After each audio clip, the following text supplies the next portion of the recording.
దేవునికి తెలియడు ప్రతి విషయమునందు కృతజ్ఞతాపూర్వకముగా. 4వ అధ్యాయమేనమ్మా.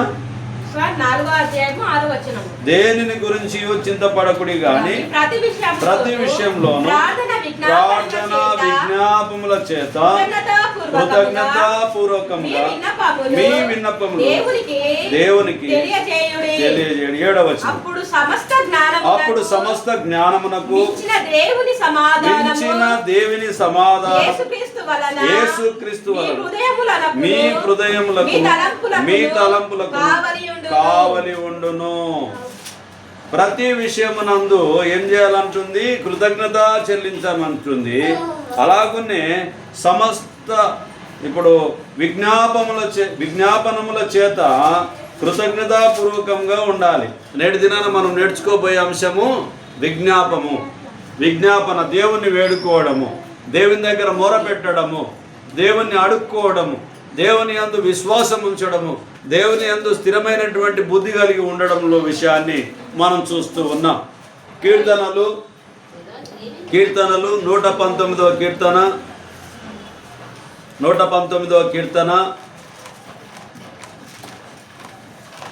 169 నుంచి చదువుకుందాం. యెహోవా నా చదువుతాను. నీ మాట చొప్పున నా విన్నపము నీ సన్నిధి చేరనిమ్ము. నీవిచ్చిన మాట చొప్పున నన్ను విడిపింపుము. నీవు నీ కట్టడలను నాకు బోధించుచున్నావు. నా పెదవులు నీ స్తోత్రమును ఉచ్చరించును. నీ ఆజ్ఞలన్నీ న్యాయములు. నీ వాక్యమును గురించి నా నాలుక పాడును. నేను నీ ఉపదేశములను కోరుకొని ఉన్నాను. నీ చేయి నాకు సహాయముగాక. యెహోవా నీ రక్షణ కొరకు నేను మిగుల ఆశపడుచున్నాను. నీ ధర్మశాస్త్రము నాకు సంతోషకరము. నీవు నన్ను బ్రతికింపుము. నేను నిన్ను స్తుతించెదను. నీ న్యాయ విధులు నాకు సహాయములు అగునుగాక. తప్పిపోయిన గొర్రె వలె నేను త్రోవ విడిచి తిరిగి తిని నీ సేవకుని వెదికి పట్టుకొనుము. ఎందుకనగా నేను నీ ఆజ్ఞలను మరువాడను కాను. నీ ఆజ్ఞలను నేను 170 మళ్ళీ ఒకసారి చదువుకుందాం. నా విన్నపము నీ సన్నిధిని చేరనిమ్ము. నీవిచ్చిన మాట చొప్పున నా విన్నపము నీ సన్నిధిని చేరనిమ్ము. ఎప్పుడైతే మన విన్నపములు ఎవరికి చేరాలి? దేవునికి చేరాలి. దేవుని సన్నిధికి చేరాలి. దేవునికి సన్నిధికి చేరడం వల్ల మనకు దీవెన లేదమ్మా. మనకు దేవుని సన్నిధికి చేరాలనేదే మన ప్రయత్నం. ఎందుకొరకు వస్తాం చర్చికి? మన విన్నపం దేవునికి చేరాలని, మన విన్నపం దేవుడు వినాలని, మన విన్నపాలు దేవుని విని మనకు ఆశీర్వాదాల చేత నింపాలి అని చెప్పి గుర్తు చేస్తూ ఉంది. అయితే ఇక్కడ ఉన్నటువంటి కీర్తనకారుల్లో చెప్పబడినటువంటి మాట ఏమంటుంది అని అంటే, యెహోవా నా మొర నీ సన్నిధికి వచ్చునుగాక. నీ మాట చొప్పున వివేకము నిమ్ము. నా విన్నపము నీ సన్నిధిని చేరనిమ్ము. నీవిచ్చిన మాట చొప్పున నన్ను విడిపింపుము. మరి మన విన్నపం చేరాలి అని అంటే మనం ఎట్లుండాలి? దేవుని దగ్గర నమ్మకంగా ఉండాలి, యథార్థంగా ఉండాలి, మంచి ప్రవర్తన కలిగి ఉండాలి, సత్య ప్రవర్తన కలిగి ఉండాలి, విశ్వాసం కలిగి ఉండాలి, నిరీక్షణ కలిగి ఉండాలి, బుద్ధి కలిగి ఉండాలి, జ్ఞానం కలిగి ఉండాలి, ఆవగింజంత విశ్వాసం మనము కలిగి ఉండాలి. ఎందుకు దేవుని మాటలు మనకు గుర్తు చేయబడుతున్నాయి అంటే, అలా ఉన్నప్పుడు దేవుని సన్నిధికి ఆ మనవులు దేవుని దగ్గరికి విన్నపములు చేరుతాయి. లేదు ఏదో పిల్లలు కదా ఆడుకున్నట్టుగా మనం కూడా ఏదో ఒకటి ఇట్లా అనుకుంటూ పోతుంటే అయిపోతుంది కదా, నా విన్నపం చేరుతుంది అని అనుకుంటే అది భ్రమ అవుతుంది. బావిలో నీళ్లుంటేనే తోడుకోవడానికి పనిస్తుంది. బావిలో నీళ్ళు లేకపోతే తోడుకోవడానికి రాదు, ఉపయోగపడదు. అంటే మనం కూడా ఏం కావాలి? దేవునికి ఉపయోగపడేటటువంటి వారిగా మనం ఉండాలి. దేవునికి దీవెన తెచ్చేటటువంటి వారిగా, అంటే దేవుని మహిమపరిచేటటువంటి వారిగా మనం ఉండాలి. ఉన్నప్పుడు మరి దేవుడు మనకేం చేస్తాడు అంటే సహాయము చేస్తాడు. లేదంటే నీవెవరో నేనెవరో. ఆయన ఒక తలుపు దగ్గర నిలబడి ఉంటాడు, హృదయం అనే తలుపు దగ్గర నిలబడి ఉంటాడు. తట్టినప్పుడు తలుపు తీయాలి, తీయకపోతే అమ్మా వెళ్ళిపోతాడు అంతే. మనము ఆ బుద్ధి లేని కన్యకలు కదా, ఊర్లో పోయి మళ్ళీ నూనె తీసుకొని వచ్చేటాలకు తలుపులు మూయబడ్డాయా తెరుచుకొని మూయబడ్డాయి. మనల్ని దేవుడు హృదయం అని తట్టినప్పుడు ఆయన తలుపు మనం తెరిచినప్పుడు దేవుడు సంతోషంగా లోపలికి వస్తాడు. అలాగనే మన విన్నపము కూడా దేవునికి మనవి పెట్టినప్పుడు వినాలి అని అంటే మనకు దేవునికి ఉన్నటువంటి సంబంధం ఏముంది? దేవునితో ఆత్మీయమైనటువంటి సంబంధం మనం కలిగి ఉండాలి. ప్రతిరోజు దేవునితో మాట్లాడుకునే సంబంధం మనం కలిగి ఉండాలి. ఏ విధంగా సంబంధం కలిగి ఉండాలి? ఇప్పుడు మన మధ్యలో దేవుడు లేడని మనం అనుకుంటాం, డైరెక్ట్ మనకు కనిపిస్తలేడని మనం అనుకుంటాం. దేవునితో ఎలా మాట్లాడాలి? వాక్యాన్ని చదవాలి, వినాలి, గ్రహించాలి. పాటల ద్వారా దేవునికి విన్నపాలు చెల్లించాలి, ప్రార్థన ద్వారా దేవునికి విన్నపాలు చెల్లించాలి. అలా చెల్లించడం ద్వారా మనకు మేలు జరుగుతుంది. విన్నపాలు విను దైవమా, నా కన్నీరు తుడుచు దైవమా, నీచు దైవమా, స్తోత్రము యేసయ్యా. ఆయన విన్నపాలు వినే దైవమై ఉంటున్నాడు. ఆయనకు వినిపించేటటువంటి విన్నపాలు ఎట్లా చేయాలి? సరిగ్గా మనం విన్నవించాలి. ఫోన్ నంబర్ చెప్పేటప్పుడు 10 నంబర్లలో ఒకవేళ ఒక నంబర్ తప్పు చెప్పినామనుకో, ఫోన్ నంబర్ కలుస్తుందా? ఈ లోకంలో ఉన్న 10 నంబర్లకే ఫోన్ నంబర్ కలవకపోతే, ఆ ఫోన్ కాల్ వాళ్ళకి వెళ్ళకపోతే, నేనే మీకు ఒకటి రాసిచ్చింట నంబర్లలో 10 నంబర్లు అని చెప్పి 9 నంబర్లు రాసిచ్చింట. రాసిచ్చినప్పుడు మీరు ప్రయత్నం చేస్తుంటారు, ఒక నంబర్ తక్కువ ఉంటుంది. ఆజ్ఞలు ఎన్ని ఉన్నాయి మనకు? 10 ఆజ్ఞలు ఇచ్చిండు. ఫోన్ నంబర్లు ఎన్ని ఉన్నాయి? 10 ఇచ్చిండు. దేవుని వాక్యానికి దానికి అనుకూలంగా అనుసంధానంగా చాలా విషయాలు మనకు ఉన్నాయి. ఇప్పుడు ఆధార్ కార్డు అని మనం పట్టుకొని తిరుగుతున్నాం, దానికి ఆధారాన్ని పెట్టిండ్రు.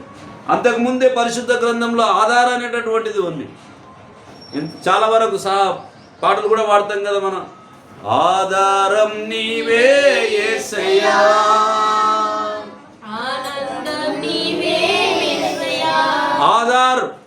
ఆధార్ అనేటటువంటి పదం బైబిల్లోనే ఉంది. 10 ఆజ్ఞలు బైబిల్లోనే ఉండే. బైబిల్లో ఉన్నవే ప్రపంచం అంతా జరుగుతూ ఉన్నాయి. కాబట్టి బైబిల్లో లేని ప్రపంచంలో ఏవి జరగడము లేదు.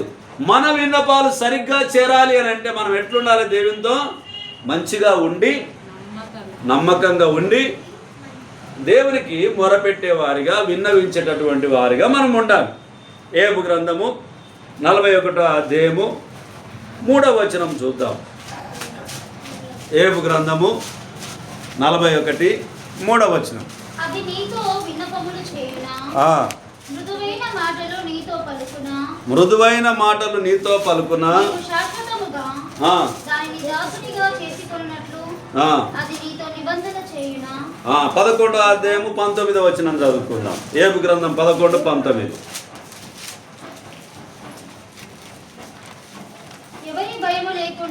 ఎవరి భయము లేకుండగా నీవు పండుకొందువు,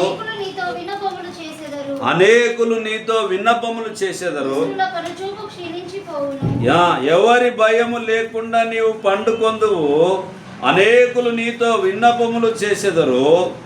దుష్టుల కనుచూపు క్షీణించిపోవును, వారికి ఆశ్రమేమీ ఉండదు. ప్రాణం ఎప్పుడు విడిచెదమా అని వారు ఎదురు చూచుదురు. మనమేమో భయం లేకుండా ఉంటాము అని చెప్పి దేవుని వాక్యం తెలియపరుస్తుంది. దేవుని దగ్గర ఉన్నటువంటి వారు భయం లేకుండా మంచిగా పడుకుంటామంట, నిద్రపోతామంట. కానీ అపవాదికి సంబంధించినటువంటి వారు, దుష్టులు, వారు కనుచూపు క్షీణించిపోవును. అంటే కన్ను చూపు చూడాలంటే కూడా వాళ్ళ చూపును మందగించుతుందంట. ఆశ్రయం ఏమి ఉండదంట. ప్రాణం ఎప్పుడు విడిచెదమా అని వారు ఎదురు చూస్తూ ఉంటారంట. 18వ వచనం,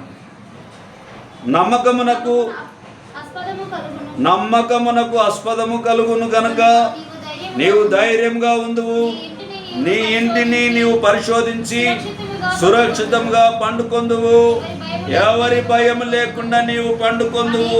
అనేకులు నీతో విన్నపములు చేసేదరు. అనేకులు నీ దగ్గర విన్నపములు చేస్తారు.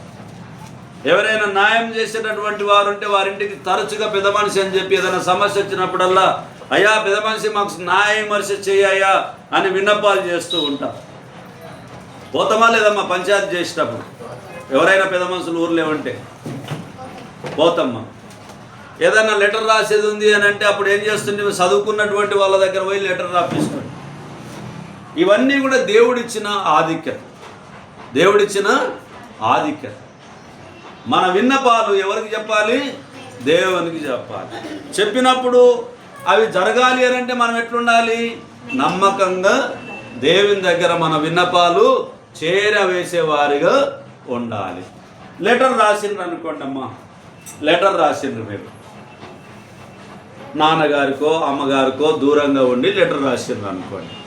లెటర్ రాసినప్పుడు ఆ లెటర్ మీద మనము పంపే వ్యక్తి అడ్రస్ సరిగ్గా లేదనుకోండి, పోనీ అడ్రస్ సరిగ్గానే రాసినాము, పిన్ కోడ్ నంబర్ రాసిలేము అనుకోండి, పోతుందా?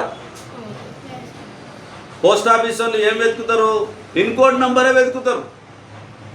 అడ్రస్ను పెద్ద ఇంపార్టెంట్ వెతకరు వాళ్ళు, పిన్ కోడ్ నంబర్ను వెతుకుతారు. ఆ పిన్ కోడ్ నంబర్ ఎవరిదైతే కరెక్ట్ ఉంటే ఆ డబ్బాలో పోయి తీసుకుపోయి వేసేస్తాం. అంటే దీని అర్థం ఏంటంటే మనము కూడా మన పిన్ కోడ్ నంబర్ దేవునితో కరెక్ట్ ఉండాలి. మనము మన విన్నపాలు దేవునికి చెల్లించేటటువంటి విధానంలో మనం పరిపూర్ణంగా ఉండాలి.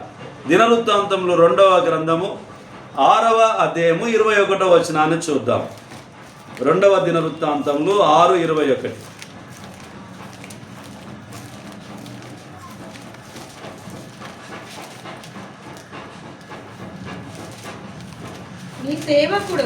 నీ సేవకుడను నీ జనులైన ఇశ్రాయేలీయులను తిరిగి చేయబో ప్రార్థన, ఈ స్థలము తట్టు తిరిగి చేయబో ప్రార్థనలను నీవు ఆలకించుము. ఆకాశములోనున్న నీ నివాస స్థలమందు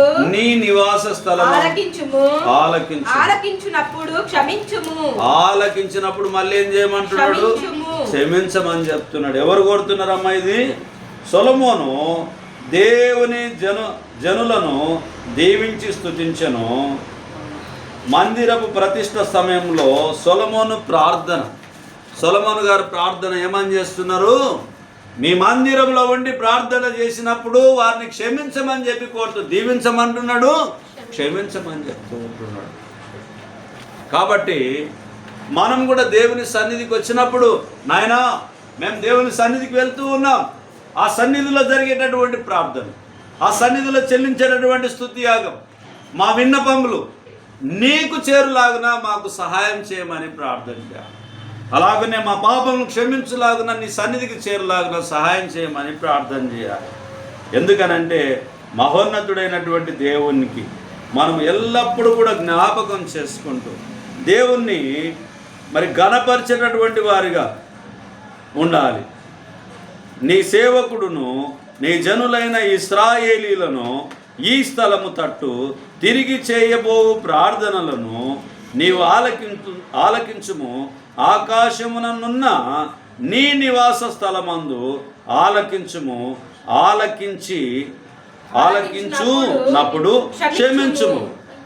ఆలకించునప్పుడు క్షమించుము. దేవా, ఆకాశం వైపు నీ వైపు నీకు ప్రార్థన విన్నపములు, మా విన్నపాలు ఎప్పుడైతే చేరుతావో ఆలకించుము, మళ్ళీ క్షమించుము అని అంటున్నాడు. ఆకాశమందున్న ఆసీనుడా నీ తట్టు కనులెత్తుచున్నాను, నేను నీ తట్టు కనులెత్తుచున్నాను. ఆకాశము తట్టు మన కన్నులెత్తి ఇశ్రాయేలీల మొరను వినుము, ఆలకించుము, క్షమించుము అని చెప్పి దేవుని వాక్యము మనకు గుర్తు చేయబడుతూ ఉన్నది. యిర్మీయా గ్రంథము 42వ అధ్యాయము 2వ వచనాన్ని చూద్దాం. యిర్మీయా గ్రంథము 42 2వ వచనం. ఎంత కొంచెం మంది మిగిలి ఉన్నాము, మేము ఎంత కొంచెం మంది మిగిలి ఉన్నాము, నీవు చూచుచున్నావు కదా. చిత్తగించి మా విన్నపమును నీ సన్నిధికి రానిచ్చి శేషించి ఉన్న మా అందరి నిమిత్తము నీ దేవుడైన యెహోవాకు ప్రార్థన చేయుము. మేము నడవవలసిన మార్గమును చేయవలసిన కార్యమును. 42 సార్. ఓకే, 2వ వచనమేనా? 2వ వచనమే చదువబ్బా. మేము ఎంత కొంచెము మంది మిగిలి ఉన్నాము, నీవు చూచుచున్నావు కదా. చిత్తగించి మా విన్నపమును నీ సన్నిధికి రానిచ్చి శేషించి ఉన్న మా అందరి నిమిత్తము నీ దేవుడైన యెహోవాకు ప్రార్థన చేయుము. మేము నడవవలసిన మార్గమును చేయవలసిన కార్యమును నీ దేవుడైన యెహోవా మాకు తెలియజేయును గాక. ఇక్కడ మనం ఆలోచన చేసినప్పుడు ఈ 42వ అధ్యాయంలో, యిర్మీయా 42వ అధ్యాయంలో ఉన్న విషయాన్ని మనం చూస్తే దేవుని ఆలోచనను తెలుసుకొనుటకు యోహాన్నాను యిర్మీయాను అడుగుచున్నాడు. దేవుని యొక్క ఆలోచన యిర్మీయా జనులకు తెలియజేయుచున్నాడు. యిర్మీయా గారు జనులకు తెలియపరచుచున్నారు. మరి 2వ వచనం చూసినప్పుడు మేము ఎంత కొంచెం మంది మిగిలి ఉన్నామో నీవు చూస్తున్నావు కదా. చిత్తగించి మా విన్నపమును నీ సన్నిధికి రానిచ్చి శేషించి ఉన్న మా అందరి నిమిత్తము నీ దేవుడైన యెహోవాకు ప్రార్థన చెయ్యము. 6వ వచనం.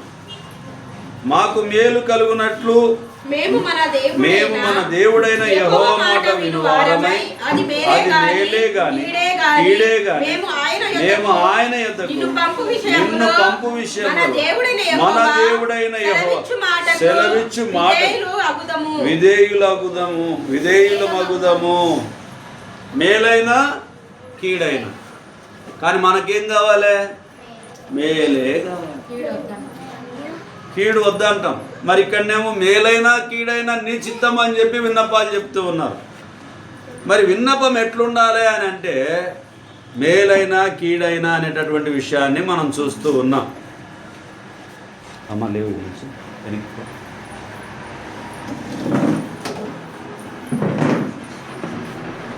మేలైనా కీడైనా కావాలని అంటున్నాడు.